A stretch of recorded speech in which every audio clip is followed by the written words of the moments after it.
Ele foi um rebelde, provocador, polemista.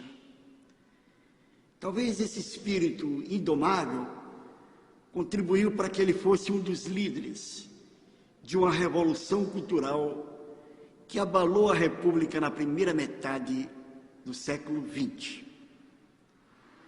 Eu falo da Semana de Arte Moderna de 1922.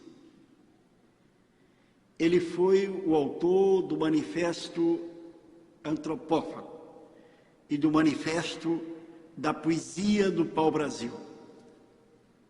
Os 120 anos de Oswaldo de Andrade é o tema de hoje do programa De Lá Pra Cá.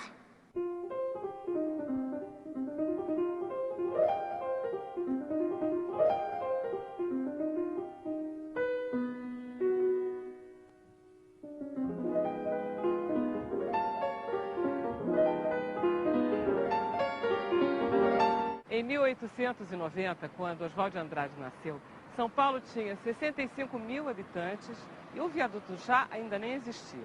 Mas Oswaldo de Andrade era um visionário e adorava São Paulo. Em 1920, ele dizia que São Paulo era o futuro e que não podia parar.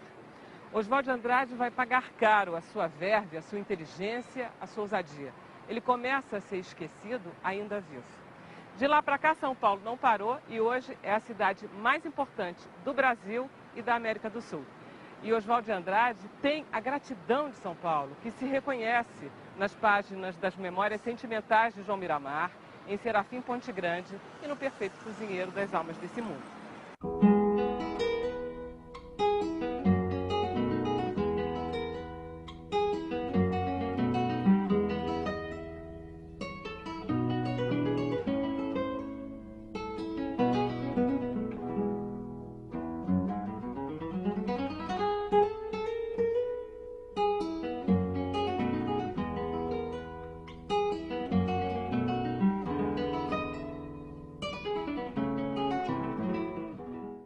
Maria Eugênia Boaventura é doutora em literatura pela USP e foi ela quem levou o acervo do Oswaldo de Andrade para Campinas, onde ela dá aula.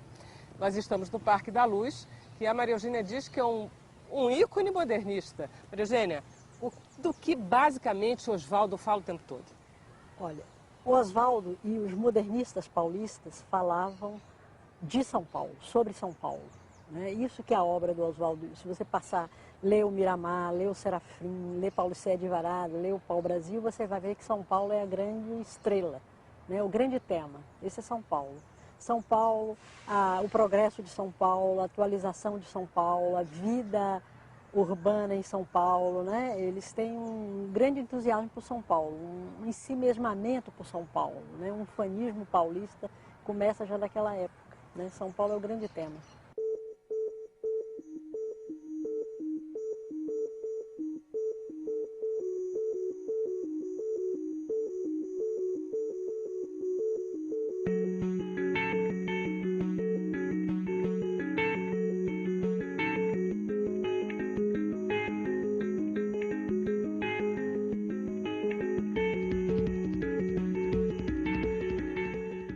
Oswaldo adorava São Paulo, mas São Paulo naquela época era muito pequena ainda, não era, professora?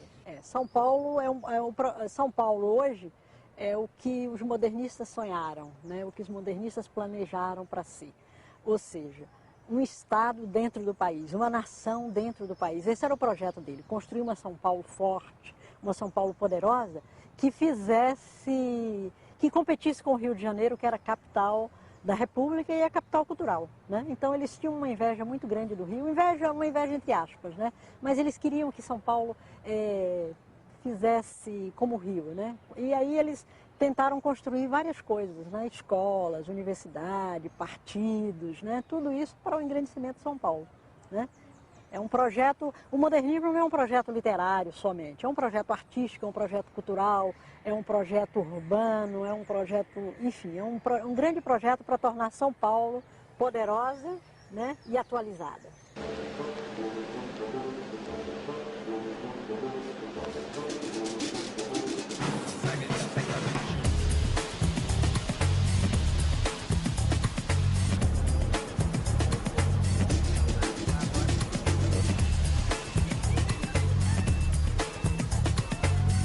Ferreira Goulart é Ferreira Goulart. Explica para a gente um pouco o modernismo, que é uma coisa tão reverenciada no Brasil. Explica um pouco e o papel de Oswald de Andrade nisso. O modernismo é um movimento que decorre em grande parte dos contatos de intelectuais paulistas com a Europa, especialmente com Paris, né? E no começo do século XX, final da primeira década, segunda década e tal, e foi assimilado, uma série de ideias foram assimiladas, mas uma característica do modernismo brasileiro é que ele não é uma cópia fiel das vanguardas, da vanguarda europeia. Tem um traço nacional que exatamente não havia na vanguarda.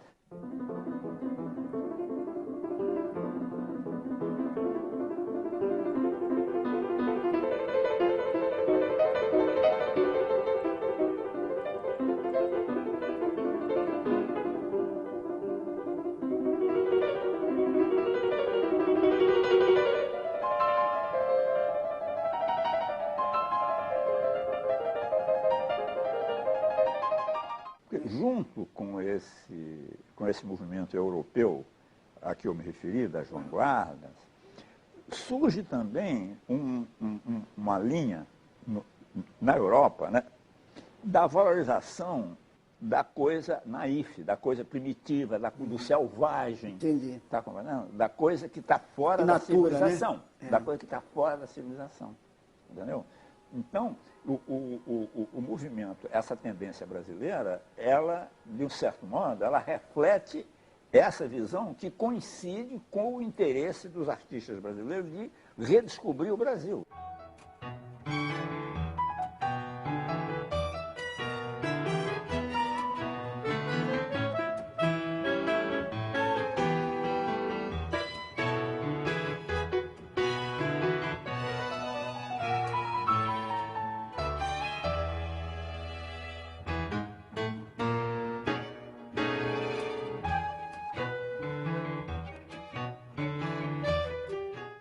A escritora Maria Adelaide Amaral é autora da minissérie Um Só Coração e também da peça Tarsila. Ambos são sobre os modernistas e o modernismo de 22. Mas eu queria que a gente conversasse, Maria Adelaide, sobre Oswald de Andrade. Ok, é um prazer.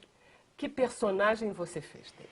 Ele é um personagem riquíssimo, porque você não pode definir, você não pode dizer assim, ele é um iconoclasta. Ok, ele era um grande iconoclasta mesmo, ele era um grande frasista, ele era um grande piadista, ele foi absolutamente revolucionário na ficção, na poesia, realmente. Ele é um modernista tout court mesmo, como deve ser. Ele teve uma vida pessoal, afetiva e sentimental, etc. e tal, e sexual bastante movimentada, grandes histórias. Mas há um lado curioso sobre Oswald de Andrade, que pouca gente sabe, é que ele era um homem muito rico. O pai dele era um grande latifundiário urbano, ele era proprietário do que é hoje o bairro do Cerqueira César, aqui em São Paulo, e mais Pinheiros, né? O Oswald de Andrade era filho único e ele ganhou, ele herdou assim, uma fortuna colossal em terrenos. Mas ele, evidentemente, gastava muito mais do que se pode imaginar, né? Ele levava uma grande vida, ele viajava muito, ele ia para a Europa, ele tinha apartamento em Paris, ele comprava de Quirico, ele comprava de Launay, ele tinha muito bom gosto, ele sabia o que era bom, era amigo do Léger, na época que ele estava casado com a Tarsila foi aluna do Léger, então, em suma, ele frequentava o Grand Monde não só em São Paulo, no Brasil, mas também em Paris. Ele mantinha o filho, o Nonet, o filho dele da Caminhar, que era uma bailarina e por quem ele se apaixonou e teve um filho e tal. E o Nonet estava na Suíça, eles levavam, em suma, uma grande vida. E ele foi vendendo os terrenos, foi vendendo os terrenos, foi vendendo os terrenos, foi vendendo os terrenos. E lá pelas tantas perguntaram, mas Oswald, no final da vida, quando ele praticamente vivia às custas do Nonet, ele era muito rico e ficou muito pobre. E perguntavam para ele assim, Oswald, mas é aqueles seus terrenos? Ele falava, comi. Não contem comigo. Eu não vou ser mais uma vez o saco de pancadarias da imprensa dessa cidade. Mas qual é o sentido de se fazer um festival de arte moderna, sem a artista que nos revelou o expressionismo, Anita Malfatti? E quem gosta de expressionismo, além de você e o Mário?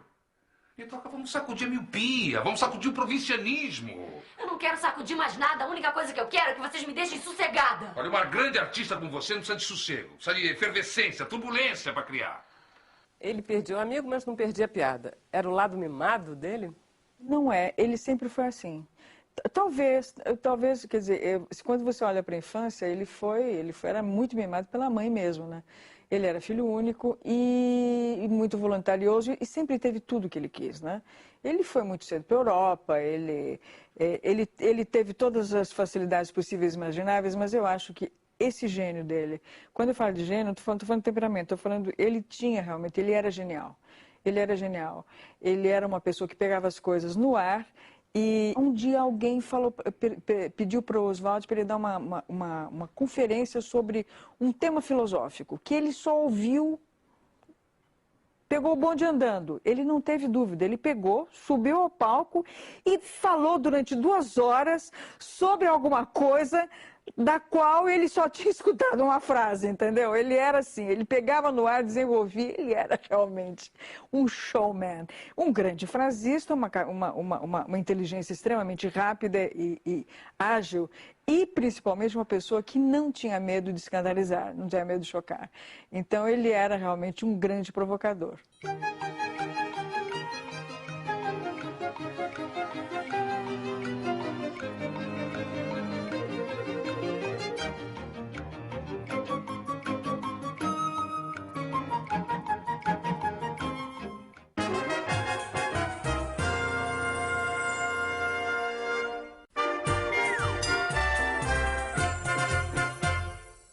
Vera Barroso, explica pra gente aí essa polêmica da pronúncia do nome, porque eu chamo Oswald. Tem até um artigo do Antônio Cunha dizendo Oswald, Osvaldo, enfim. É porque a avó, o pai chamava Oswald de Andrade, ele Oswald de Andrade, o filho Oswald de Andrade e o neto Oswald de Andrade. É porque vem do francês, tem um romance que a avó a mãe do pai dele gostava, que é a Madame de Staël, e tem o personagem Oswald. Então, é Oswald de Andrade. E que história é essa de tupi or not tupi? Não, eu acho o máximo, né, que é o Manifesto Antropofágico, que ele diz que é escrito 374 anos depois da deglutição do bispo Sardinha, e aquela história de que o canibal não come o semelhante para matar a fome, mas sim para absorver sua inteligência. Né? Então é a ideia de que o Brasil engole a cultura europeia e por isso fica melhor do que a cultura europeia. Eu achei o máximo. Muito bem falado. Tupi or not tupi, that is the question. Ser ou não ser tupi, eis a questão. Abaixo as ditaduras espirituais, o que vale agora são as dentaduras. Liberdade para as rãs. Tende piedade. Os índios não praticavam a piedade, mas o desprezo. Hans salvou-se porque chorou. O vosso bispo Sardinha, machão, foi comido. Não no sentido correto, é claro. Brasileiros! Só a antropofagia nos une. Somos todos antropófagos. 1922, a Semana de Arte Moderna Municipal de São Paulo. 1928 é o Manifesto Antropófago, não é antropofágico, professora? Antropófago. O Manifesto Antropófago foi publicado na revista de Antropofagia, que ele foi um dos fundadores, na primeira fase da revista Antropofagia. Né? Porque o primeiro manifesto, o Manifesto da Poesia para o Brasil, foi publicado no jornal O Correio da Manhã, né? Que era um grande jornal nacional, carioca, por sinal, e foi publicado numa página nobre do Correio da Manhã. Né? Para você ver o grau de alcance, né, que eles queriam dar nesses textos e que eles queriam dar no movimento.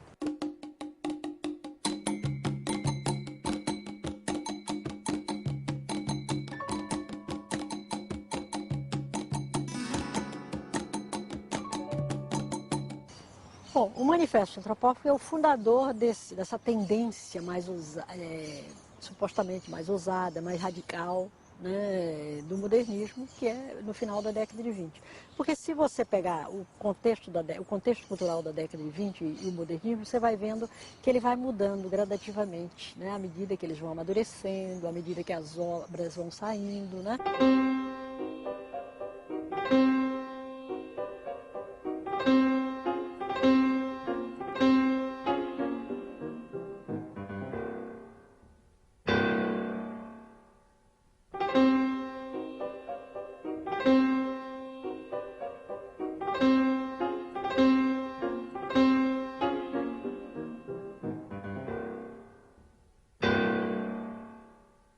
Me diz uma coisa, do Oswald de Andrade, assim, se você pode responder isso. O que é que você mais gosta dele? Quer dizer, que coisa dele você mais se entusiasma? É o teatro? Enfim, o que é que, do trabalho dele, ou mesmo da vida dele, o que é que mais lhe desperta curiosidade? O Oswaldo, a personalidade do Oswaldo fascinante por si. Fascinante.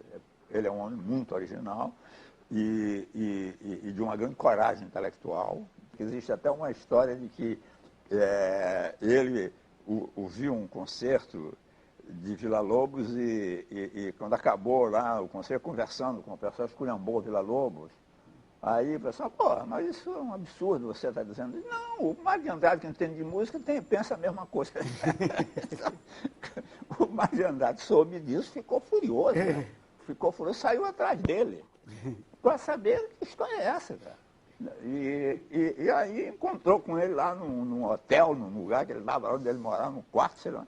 E perguntou, mas, Oswaldo, como é que você vai dizer uma coisa dessa, cara? Você sabe muito bem qual é o meu pensamento a respeito de Villa-Lobos. Por que você fez isso?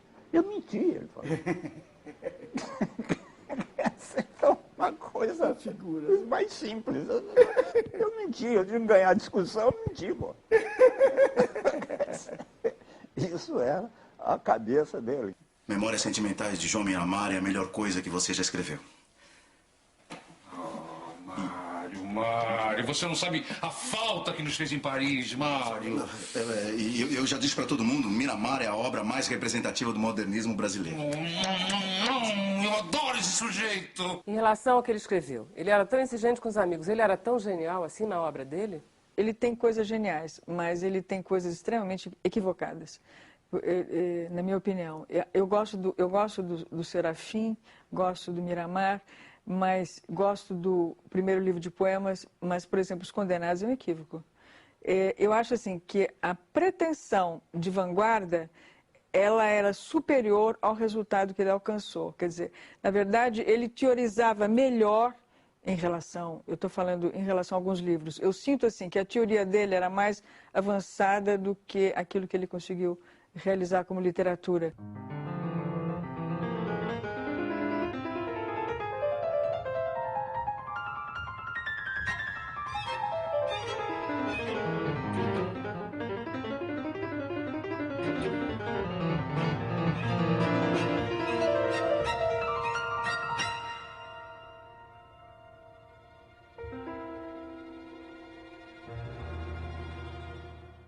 Eu acho assim, que alguém que escreveu o Serafim Ponte Grande e o Miramar, na época em que ele escreveu, eu acho que isso já... Isso lhe dá uma indulgência plenária. Isso desculpa e justifica por tudo aquilo que ele escreveu posteriormente que não foi tão bom.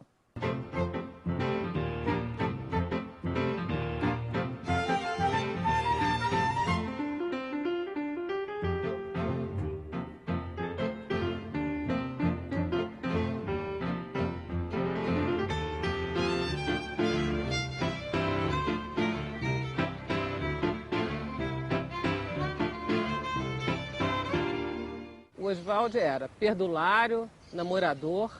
Olha, acho que uma das coisas que mais me seduziu no Oswald foi exatamente a relação que ele tinha com as mulheres dele, né?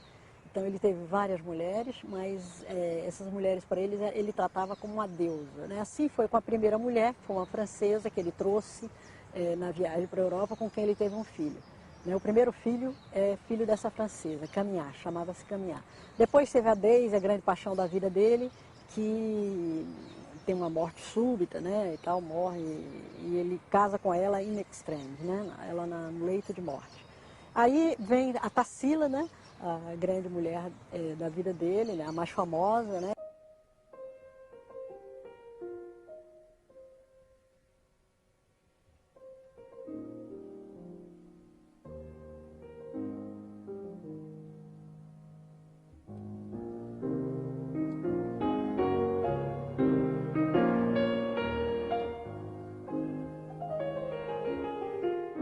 A história conta, Oswaldo traiu a Tarsila com Pagu, nada disso. Os dois encontraram pessoas outras. A Tarsila encontrou um médico, um psiquiatra, jovem e tal, com quem ela se relacionou, e Oswaldo encontra Pagu.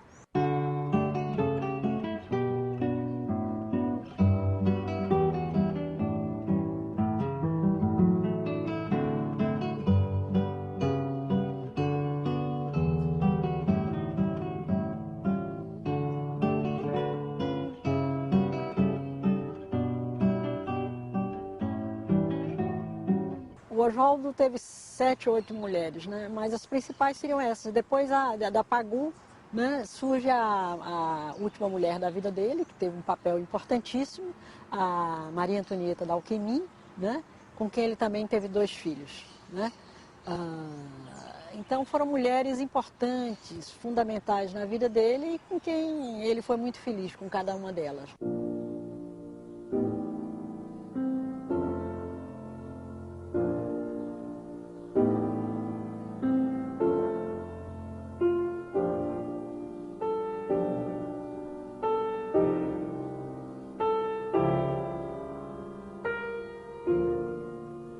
Parece que ele era bom pai? Excelente pai. Excelente pai. Ele foi excelente pai para o Rudá, ele foi excelente pai para a Marília, ele foi excelente pai para o Nonê. O Nonê, inclusive, tem um carinho muito grande por ele. Era muito engraçado, porque a Adelaide, a viúva do Nonê, me contava assim, que no final da vida, ele morreu diabético, ele morreu muito mal, mas muito mal. Ele estava muito abandonado, porque o grande drama desses vanguardistas dos anos 20 é que nos anos 40 e 50, eles caíram assim, no total oblívio, né? Do total ocaso. Ninguém mais se lembrava deles, sequer da importância artística e cultural deles. E ele sofria muito com isso, né?